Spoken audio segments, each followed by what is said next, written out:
आज हम लोग बात करेंगे इस लेक्चर में चैप्टर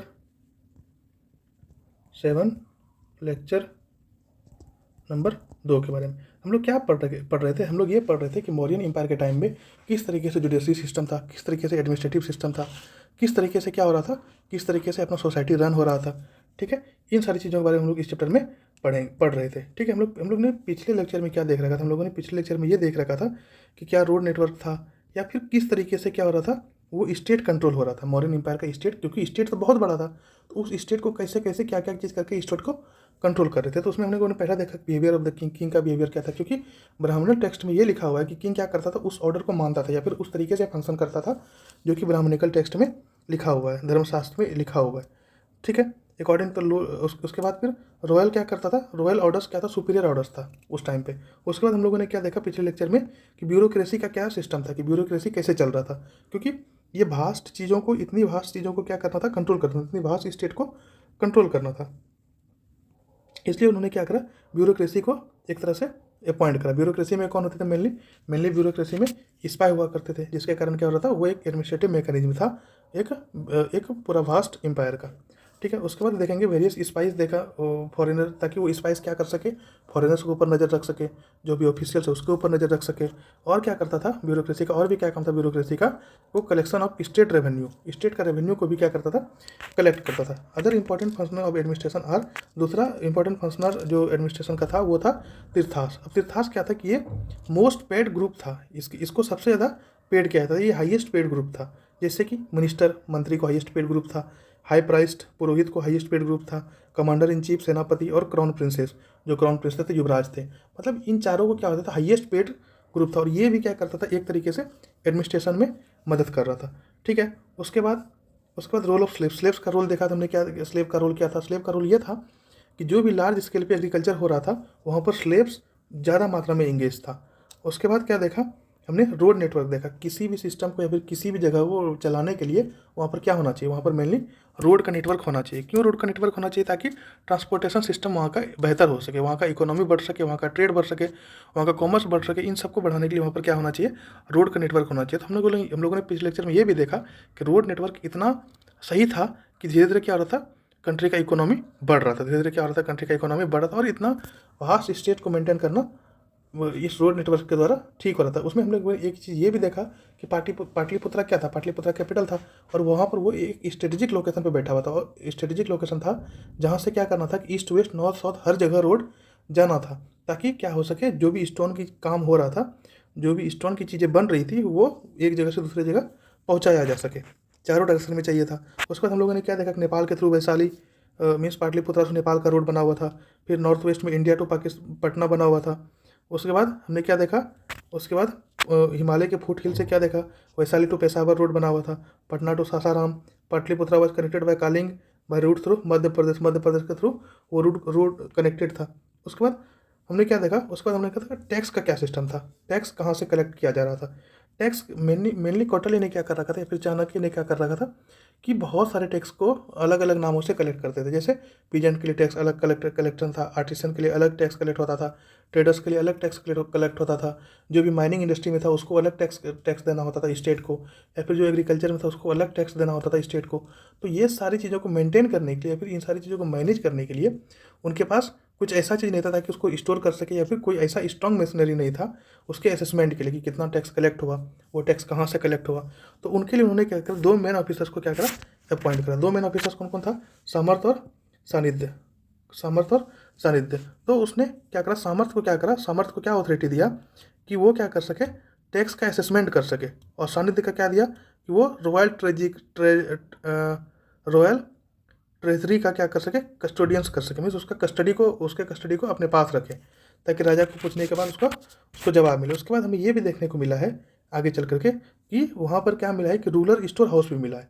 अब सिर्फ टैक्स क्या होता था कि कॉइन में ही नहीं पे किया जाता था, तो टैक्स को कुछ क्या करते थे, स्टोर हाउस भी था। स्टोर हाउस का कहने का मतलब क्या है, वो स्टोर हाउस इसलिए होता था क्योंकि मान लिया जाए कोई गरीब है, उसके पास कॉइन नहीं है, तो वो क्या करता था कि जो भी उसके पास अनाज होता था वही अनाज को वो राजा को दे देता था। और राजा को जब अनाज दे देता था वो राजा क्या करता था, वहाँ पर रूरल जगह पे, क्योंकि मेनली तो जो भी गरीब वगैरह होते थे तो वो गांव में बसते थे, शहर की तरफ तो कोई पाटलिपुत्रा वगैरह में तो होते नहीं थे गरीब, तो कहने का मतलब है क्योंकि वहाँ पर तो ब्यूरोक्रेट वगैरह रहते थे, तो जो भी रूरल एरिया में था वहाँ पर क्या हुआ, वहाँ पर स्टोर हाउस का एविडेंस मिला। स्टोर हाउस कहने का मतलब है जहाँ पर हम लोग ग्रेनरीज को रखते हैं, वहाँ पर स्टोर हाउस का एविडेंस मिला। और उस स्टोर हाउस का क्या काम था कि जो भी टैक्स व्हीट के या फिर जो भी टैक्स ग्रेन के रूप में मिला, अनाज के रूप में मिला, वो उस स्टोर हाउस में रख दिया जाता था।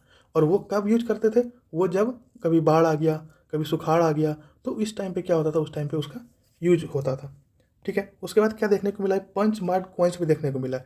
हम लोगों ने पिछले लेक्चर में कब देखा था, इंडस वैली सिविलाइजेशन में या फिर अर्ली वैदिक पीरियड, लेट वैदिक पीरियड में क्या देखा था, पंच मार्क्ड कॉइन्स देखने को मिला है। पंच मार्क्ड कॉइन्स का क्या मतलब है कि वही चीज़ करता, इसका ये क्या एविडेंस देता है पंच मार्क्ड कॉइन, उस टाइम में जो भी चीज़ें था वो सैलरी के ऊपर बेस्ड था।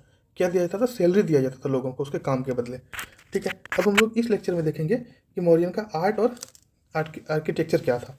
They introduced stone masonry on a wide scale. उन्होंने क्या इंट्रोड्यूस करा, स्टोन के मेसनरी, स्टोन में पत्थर की कामों में ज़्यादा महारती हासिल करा। Megasthenes states that the Maurya palace at Pataliputra is splendid as the capital of iron.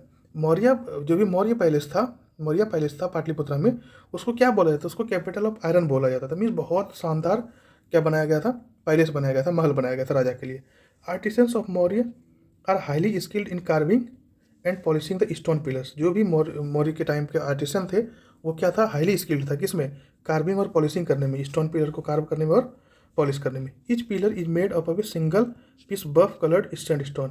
Means क्या होता था उस टाइम पे जो भी चीज़ें कार्व होता था वो सिंगल स्टोन होता था, ना कि ऐसे ये बीच में कोई कट वगैरह नहीं होता था। क्या होता था, एक सिंगल स्टोन को ही क्या करते थे, कार्व करके उसका मूर्तियाँ या फिर इसके ऊपर लायन वगैरह बनाते थे। तो मीन्स एक सिंगल स्टोन का ही पूरा होता था, कोई उसके अलग अलग टुकड़े को जोड़ करके नहीं बनाया जाता था। ठीक है, देयर कैपिटल वह joint on A pillars on the top. और उसका कैपिटल मीन्स ये जो लायन वगैरह था उसको कैपिटल बोला जाता था उस टाइम पे, तो उसका कैपिटल को उसके साथ ज्वाइन किया जाता था।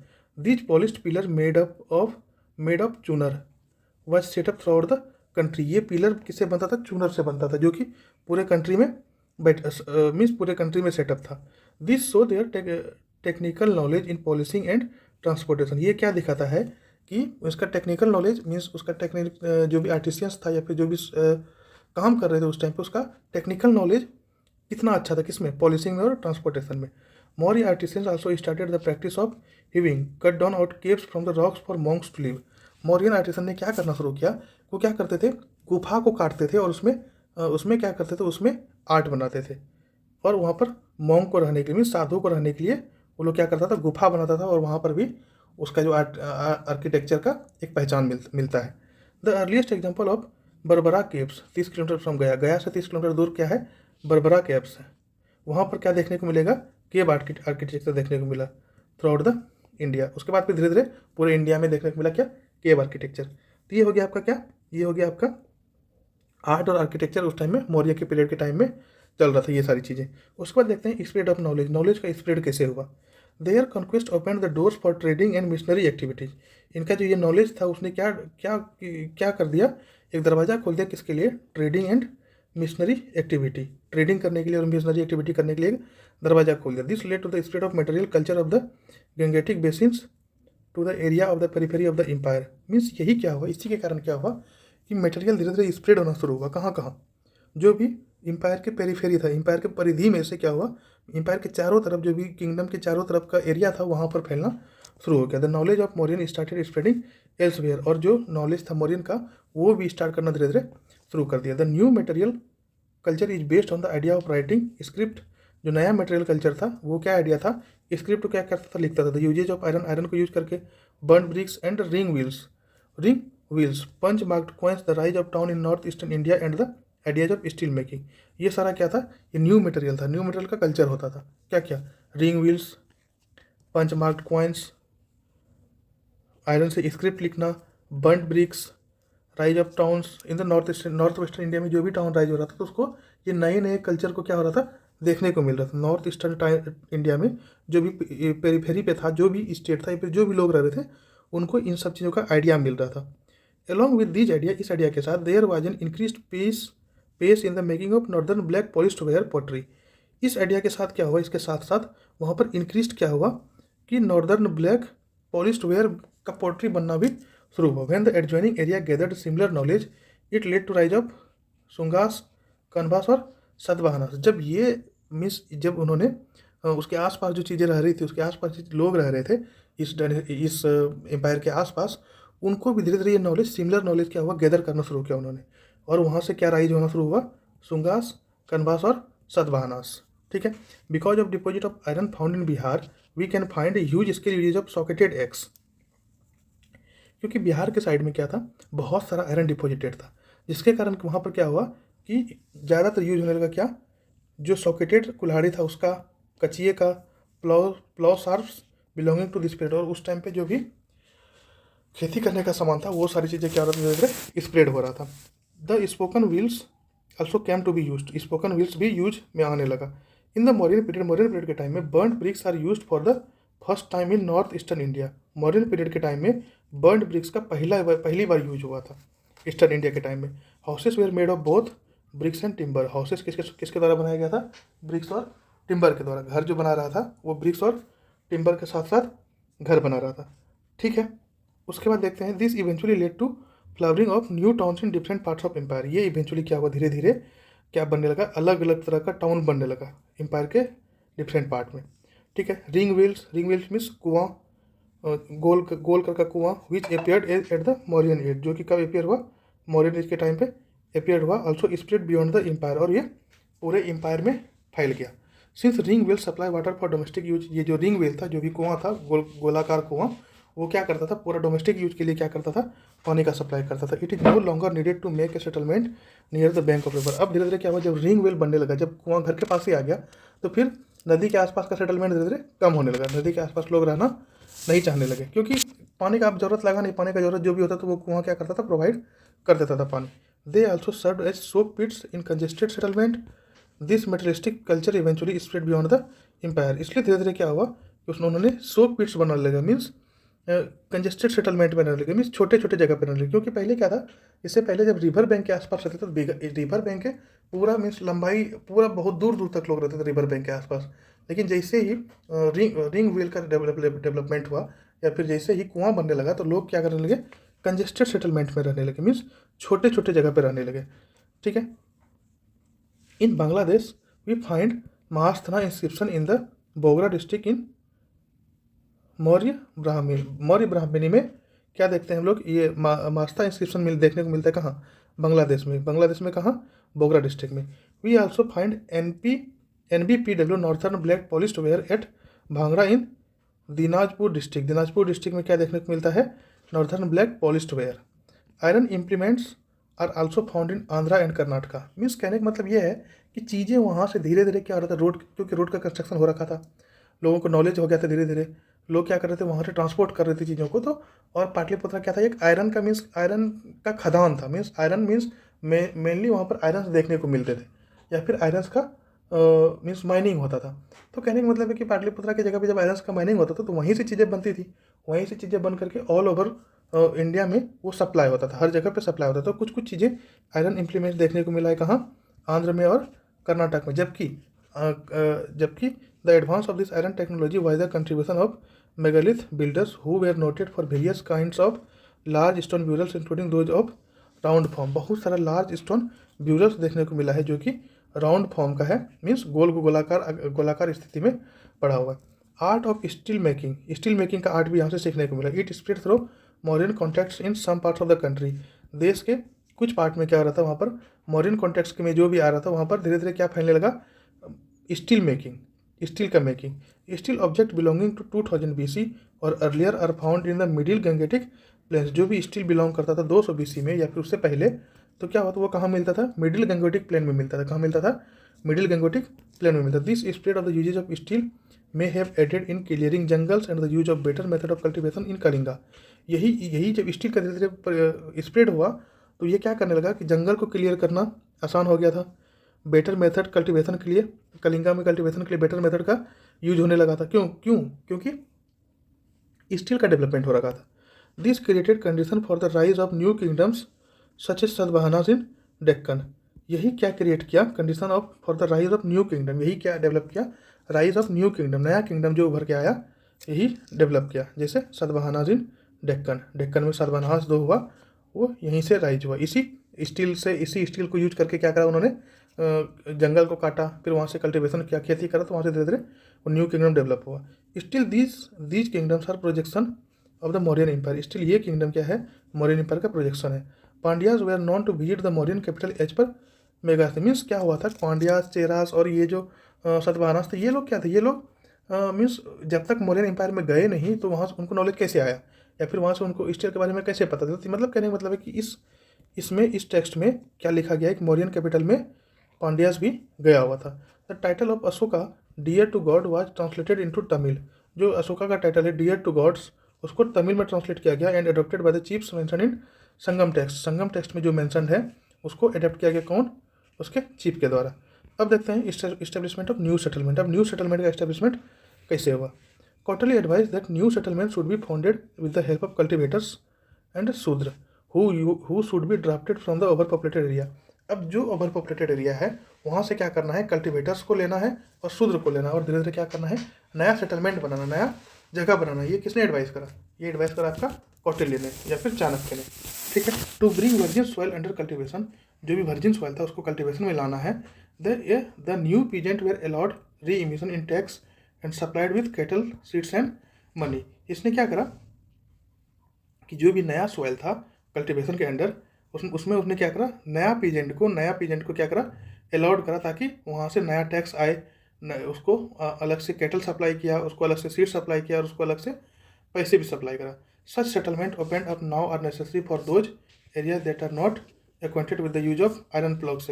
मीन्स अब ये सेटलमेंट होने के बाद क्या हुआ, अब नई चीज़ें डेवलप होने को मिला। नई चीज़ें क्या डेवलप होने को मिला कि वो एरिया में क्या हो गया, यूज ऑफ आयरन होने लगा, मीन्स आयरन का यूज होने लगा। ठीक है। This policy led to the opening of large areas of cultivation and settlement. ये पॉलिसी से क्या फ़ायदा मिला किंग को या फिर कौटिल्य को, कि जो भी लार्ज एरिया था कल्टिवेशन का वो धीरे धीरे ओपन हो गया और सेटलमेंट का लार्ज एरिया भी ओपन हो गया। अब देखते हैं कि इकोनॉमिक रेगुलेशन क्या था उस टाइम पे।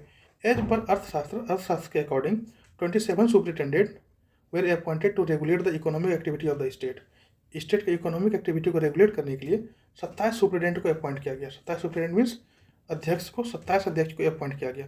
दे कंट्रोल्ड एंड रेगुलेटेड एग्रीकल्चर। उसका क्या काम था, उसको एग्रीकल्चर को कंट्रोल करना और रेगुलेट करना, एग्रीकल्चर का ट्रेड करना, commerce, weight and measures, weaving and spinning, mining and so on. मतलब ये 27 सुपरिटेंडेंट को अपॉइंट किया गया ताकि आप एग्रीकल्चर को देखो, ट्रेड को देखो, कॉमर्स को देखो, वेट को देखो, उसके बाद वीविंग और स्पिनिंग को देखो, माइनिंग को देखो। ये सारी चीज़ों को देखने के लिए उसने क्या करा, 27 सुपरिटेंडेंट को क्या करा, अपॉइंट करा। ये कौन बताता, ये बताता आपका अर्थशास्त्र। ठीक है। उसके बाद मेगास्थोन्स wrote that the Mauryan Empire officially measured the land as in Egypt and inspected the channels through which water was distributed into smaller channel। मेगास्थीस क्या दिखाता है कि मौर्यन एम्पायर के जो ऑफिशियल्स थे वो लैंड का मेजर करते थे, मीन्स जमीन को नापते थे इजिप्ट में, and inspected the channel through which water was distributed into smaller channel. और क्या करते थे, वो चैनल को इंस्पेक्ट करके वाटर को डिस्ट्रीब्यूट करते थे छोटे छोटे चैनल में। अब देखते हैं कि अशोका के डेथ के बाद क्या हुआ। What happened post Ashoka death, Ashoka के डेथ के बाद क्या हुआ। With the death of Ashoka in 232 BC the Mauryan empire started to drift apart.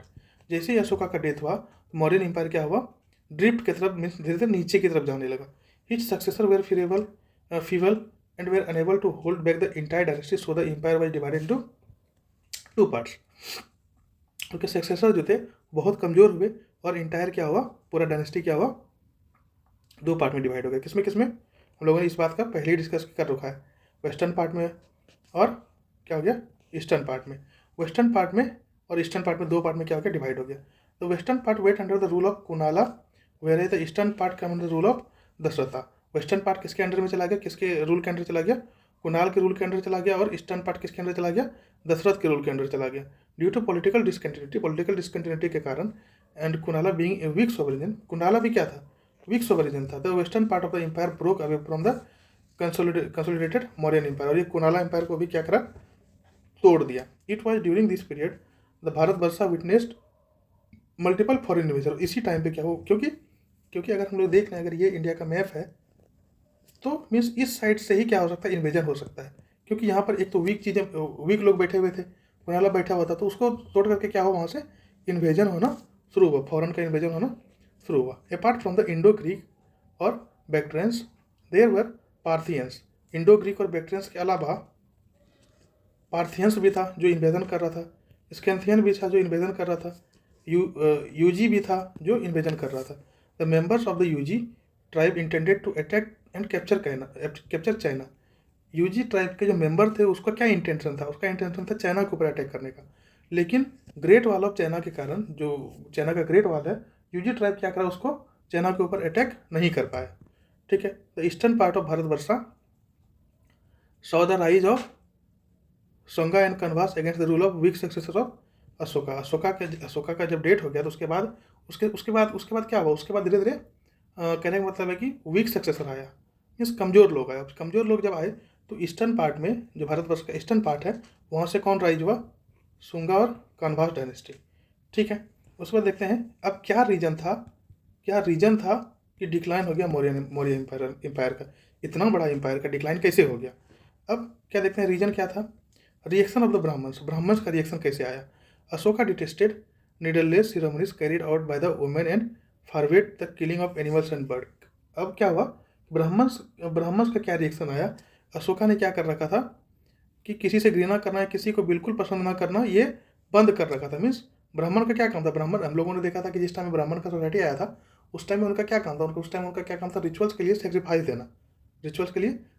देना। लेकिन अशोका जब से आया तो उसने क्या किया? इन सबको बंद कर दिया, अनावश्यक सेरेमनीज को बंद कर दिया। Carried out by women and forbade to use and allow something specially officially. Means और एनिमल्स को किल करना और बर्ड्स को किल करना क्या कर रखा था? डिटेस्टेड कर रखा था, मीन्स बंद कर रखा था। Naturally this had an impact on the Brahmanas earning. और इसके कारण क्या हुआ? ये इम्पैक्ट किसके ऊपर पड़ा? ब्राह्मण के अर्निंग के ऊपर पड़ा। द ब्राह्मण naturally suffered greatly from Buddhism and Ashoka anti sacrifice इस स्टेंसेस। और ब्राह्मण नेचुरली क्या सफ़र कर रहा था? ग्रेटली बुद्धिज्म और अशोका के एंटी सेक्रीफाइस रूल से सफ़र कर रहा था। And they were restful of him. और उसके ऊपर उसमें मीन्स चीज़ें भरी पड़ी थी। The Sungas and the Kanvas were among the Brahman dynasty who reigned over some of the new kingdom that emerge from the ruins of Mauryan empire. जो सुंगास और कान्वास था, ये भी क्या था? ये भी ब्राह्मण डायनेस्टी का ही कुछ पार्ट है। और ये भी ये क्या करने लगा? धीरे धीरे नया किंगडम की तरह उभर के आया मौर्यन एम्पायर के बाद। अशोका डिसरिगार्डेड द वैदिक sacrifice carried out by the Brahman dynasty. Ashok ने क्या कर रखा था? उसको ये जो वैदिक सेक्रीफाइस था उसको क्या कर रखा था? डिसरिगार्डेड कर रखा था। किसका? ब्राह्मण डायनेस्टीज का। उसके बाद फाइनेंशियल क्राइसिस होने लगा। अब ये देखेंगे फाइनेंशियल क्राइसिस कैसे आ गया? इतना बड़ा डायनेस्टी है, इतना बड़ा रूल है, इतना बड़ा एम्पायर है, उसमें फाइनेंशियल क्राइसिस कैसे आएगा? फाइनेंशियल क्राइसिस आने का कारण था, क्या कारण था? कि बहुत सारा इनर्वेस एक्सपेंडिचर रहा था किस पे? आर्मी के ऊपर, ब्यूरोक्रेसी का पेमेंट को देना था, extension of gift to Buddhist created the financial crisis of the Mauryan empire. क्या काम था फाइनेंस का? एक तो आर्मी को पेमेंट देना, उसके बाद उसमें जो भी मंत्री था, प्राइस था, पुरोहित था, राजा मीन्स युवराज था, इन सबको क्या करना था? इन सबको पेमेंट देना था। उसके बाद क्या हुआ? ब्यूरोक्रेसी को पेमेंट देना था, मीन्स हाई ऑफिसर्स को पेमेंट देना था। उसके बाद क्या करता था? बुद्धिस्ट को ये लोग गिफ्ट दिया करते थे, बुद्धिस्ट को गिफ्ट दिया करते थे। इसलिए इसमें क्या हुआ? फाइनेंशियल क्राइसिस आया। अब ऑपरेसिव रूल में क्या है? The rule of Takshashila loudly protested about the distrust of evil officers Dushyamata during Bindusara rule and Ashoka appointed allayed their complaint. Dushyamata evil officers जो दुष्यमात्या था, कब? ये बेंदुसरा रूल के टाइम पे उसमें क्या हो रहा था? उसमें तक्षशिला में लाउडली प्रोटेस्ट हो रहा था इसके खिलाफ। ठीक है। डिस्ट्रस्ट ऑफ इविल ऑफिसर का जो डिस्ट्रस्ट था, जो ट्रस्ट गेन किया था या फिर जो ट्रस्ट तोड़ा था, उसके खिलाफ क्या हो रहा था? तक्षशिला में प्रोटेस्ट हो रहा था। However a similar complaint was made by the same city by to Ashoka when he become empire. जब ये राजा बना अशोक, उस टाइम में भी सेम कंप्लेंट आया था सेम सिटी से। But he was unable to put an end of the operation. और ये नाकामयाब हो पाया उस ऑपरेशन को ख़त्म करने में। There was the rotation of officers under Ashoka के अंडर क्या होता था? ऑफिसर्स का रोटेशन होता था। मीन्स आज मान लीजिए अगर ये ऑफिसर्स यहाँ है तो 3 साल बाद वहाँ होगा, चौथे साल बाद वहाँ होगा, 6 साल बाद वहाँ होगा, ताकि क्या हो सके? To ensure swift administration and leave no way for corruption. ताकि क्या हो सके? एडमिनिस्ट्रेशन स्विफ्ट हो सके और करप्शन का कोई चांस नहीं बने। ठीक है। इसके कारण क्या करते थे अशोका? उन सबको रोटेशन पे रखते थे, सभी ऑफिसर को रोटेशन पे रखते थे। हम लोग IAS में भी देखते हैं, क्या देखते हैं कि 3 साल की जॉब यहाँ है, फिर अगले 3 साल की जॉब दूसरे जगह है, फिर 3 साल के अगले अगले अगले साल की जॉब तीसरे जगह है, मीन्स ट्रांसफ़र का नियम था। ठीक है। उसके बाद spread of new knowledge, new material knowledge, means आसपास के लोग जो थे, जो भी उस रीजन के आसपास रह रहे थे, मौर्यन एम्पायर के आसपास रहे थे, उनके पास क्या हो गया, धीरे धीरे मटेरियल का नॉलेज होने लगा, आयरन का नॉलेज होने लगा, स्टील का नॉलेज होने लगा, उसके यूज का नॉलेज होने लगा, कैसे आयरन को यूज करेंगे, कैसे उसका वेपन को यूज करेंगे। ठीक है। इन पेरिफेरल प्रोविंसेस मीन्स जो भी प्रोफेरल में प्रोविंस रहे थे, पेरिफेरल में मीन्स उसके आसपास, उस रीजन के आसपास, उसको क्या हो गया, धीरे धीरे इन सारी चीज़ों का ज्ञान होने लगा, या फिर उसको उसको रेगुलर यूज करने लगे। डिक्लाइन एंड फॉलो द, और यही क्या करा, एक डिक्लाइन करा मौर्यन एम्पायर का। And rise of the Sunga, Kanvas and Satavahanas, और यही क्या राइज, यहीं से क्या राइज हुआ, सुंगा, कानवास, क्योंकि ये लोग क्या थे, ये लोग ईस्टर्न पार्ट पे रह रहे थे, ईस्टर्न पार्ट पे रहे थे, लेकिन ये इसके पार्ट में से नहीं थे, मौर्यन एम्पायर के पार्ट में से नहीं थे, वो क्या कर रहे थे, उसके पेरीफेरल जगह पे रह रहे थे। तो जब पेरीफेरल जगह पे चीज़ें, जब इस साइड मान लिया जाए, इस साइड, इस बाउंड्री के इस साइड चीज़ें यूज हो रहा है, क्या आयरन का चीज़ें, स्टील की चीज़ें जब यूज हो रही है, ऐसा थोड़ी कि इस साइड वाले लोगों को पता नहीं चलेगा कि क्या यूज करना है उसका, कैसे उसका वेपन बनाना है। तो धीरे धीरे नॉलेज इस साइड से इस साइड ट्रांसफर होने लगा। जब नॉलेज इस साइड से इस साइड ट्रांसफर होने लगा, तो ये लोग भी एडवांस होने लगे, ये लोग भी धीरे धीरे एडवांस होने लगे, और यही कारण बना, यही उसमें सब बहुत कारणों में से एक कारण ये भी है कि मुगल का धीरे धीरे डिक्लाइन होने लगा। एक हम लोग देख लेते हैं कि पोस्ट मॉडर्न एम्पायर का बिगनिंग कैसे हुआ, पोस्ट मॉडर्न एम्पायर का शुरुआत कैसे हुआ। अब इसमें देखते हैं नेटिव रूलर्स कौन कौन थे। दिस इंक्लूडेड थे सुंगास, कानवास एंड सतवाहनास। उसमें क्या क्या थे, सुंगास, कानवास और सतवाहनास। नेटिव रूलर में कौन कौन है, सुंगास, कानवास और सतवाहना। फॉरेन रूलर में कौन कौन है, this included the invasion of Indo Greek followed by Sakas, Pratiharas, Kushanas और येजू ट्राइब्स। मतलब ये सारे ट्राइब्स कौन थे, ये फॉरेन रूलर्स जो फॉरेन से आए हुए थे, मीन्स ये वेस्टर्न साइड में जो चीज़ें था वहाँ से ये चीज़ें थी। ठीक है। उसके बाद डीप साउथ में क्या है, this included Cholas, Cheras and Pandyas. ये क्या इंक्लूड करता है, चोलास, चेरास और पांड्यास। ठीक है। During the Mauryan empire, Brihadratha the Mauryan empire was condensed to a much smaller region. वहाँ से क्या हुआ, वहाँ से मौर्यन किंग के टाइम पे ब्रीहदर्थ जो था मौर्यन एम्पायर में, वो एक छोटा स्मॉल रीजन को क्या करते, विद्रोह कर दिया, एक छोटा स्मॉल रीजन को लेकर के रहता था। His commander was Pushyamitra Sunga in the coup in 184 BC। उसने क्या करा, उसने तख्ता पलट कर दिया उसके कमांडर ने। ये ब्रीहदर्थ जो था वो कहाँ रहता था, ये मौर्यन एम्पायर, मौर्यन किंग के टाइम में ही ये छोटा सा राज्य लेकर के रहता था, स्मॉलर रीजन में रहता था, मौर्यन एम्पायर में ही। लेकिन क्या हुआ, उसके कमांडर जो था पुष्यमित्रा सुंगा, उसने तख्ता पलट कर दिया, कब, 184 BC में। Pushyamitra Sunga killed Brihadratha and declared himself a ruler, thus marking the beginning of the Sunga dynasty. Means ये जो ब्रीहदर्थ था उसको मार करके किसने, पुष्यमित्रा सुंगा ने उसको मार करके क्या क्या डिक्लेयर कर दिया कि वो रूलर है, और वहाँ से सुंगा डायनेस्टी क्या हो गया, शुरू हो गया, beginning of the Sunga dynasty. ठीक है। क्यों उसको मारा, क्यों ब्रीहदर्थ को मारा, इसलिए मारा क्योंकि ब्रीहदर्थ एक बहुत वीक सक्सेसर था, और इसके कारण क्या हुआ, जब उसको मारा तो किसी ने इसके खिलाफ, कमांडर के खिलाफ आवाज़ नहीं उठाया। After becoming king the most important challenges in front of him is to defeat India from Bactrian Greek. After becoming king, king बनने के बाद, ये सुंगा डायनेस्टी का किंग बनने के बाद क्या हुआ, मोस्ट इंपॉर्टेंट चैलेंज था इसके सामने, वो कैसे डिफेंड करेगा इंडिया को बैक्ट्रियन ग्रीक से, बैक्ट्रियन ग्रीक से कैसे डिफेंड करेगा इंडिया को। ही परफॉर्म्ड 2 अश्वमेघ यज्ञ। उसने क्या करा, 2 अश्वमेघ यज्ञ को परफॉर्म करा। Manusmriti was written during this period, इस पीरियड में मनुस्मृति लिखा गया। ए लॉ बुक व शेख ब्रेहू on how to run society. Manusmriti में क्या था, मनुस्मृति में था कि कैसे सोसाइटी को चलाना है, ये किसने लिखा था, शेख ब्रेहू में, शेख ब्रेहू ने लिखा था एक लॉ बुक। तो this resources refer to Pushyamitra Shunga as the persecutor of Buddhism. ये बुद्धिज्म का परसिक्यूटर था। They wrote he destroyed 84,000 stupas, many monasteries and Buddhist places of worship. इसमें क्या दर्शाता है कि 84,000 स्तूपास को क्या कर डिस्ट्रॉय कर दिया, बुद्धिस्ट का, मैनी मोनेस्ट्री को डिस्ट्रॉय कर दिया बुद्धिस्ट का, और बहुत सारा प्लेसेस ऑफ वर्शिप को डिस्ट्रॉय कर दिया बुद्धिस्ट का। तो इसलिए क्या था, ये बहुत बड़ा प्रोसिक्यूटर था बुद्धिज्म का, सुंगा डायनेस्टी। या फिर ये कौन, पुष्यमित्रा सुंगा। ठीक है। यहीं पे हमारा क्या हुआ, यहीं पर हमारा जो भी चैप्टर चल रहा था वो ख़त्म हुआ। कौन सा चैप्टर चल रहा था कि हमारा मौर्यन का जो सोसाइटी है वो कैसे काम करता है, मौर्यन का सोसाइटी कैसे काम करता है, मौर्यन सोसाइटी कैसे काम करता है, ये सारा चीज़ हमने इस लेक्चर में देखा। हमने नेक्स्ट लेक्चर में देखना है post Mauryan period, post Mauryan period, post Mauryan period. तब तक के लिए stay tuned, thank you so much. अब हम लोग देख लेते हैं कि ये हमारा टेलीग्राम चैनल है, इसमें कि हम PDF डालते हैं। तो अगर जिन्हें भी PDF की ज़रूरत है तो आप टेलीग्राम चैनल बसंत UPSC के नाम से आप सर्च कर सकते हैं और ज्वाइन कर सकते हैं, और वहाँ से PDF को ईजिली एक्सेस कर सकते हैं। Thank you so much. तब तक के लिए stay tuned, take care, good bye, जय हिंद, जय भारत।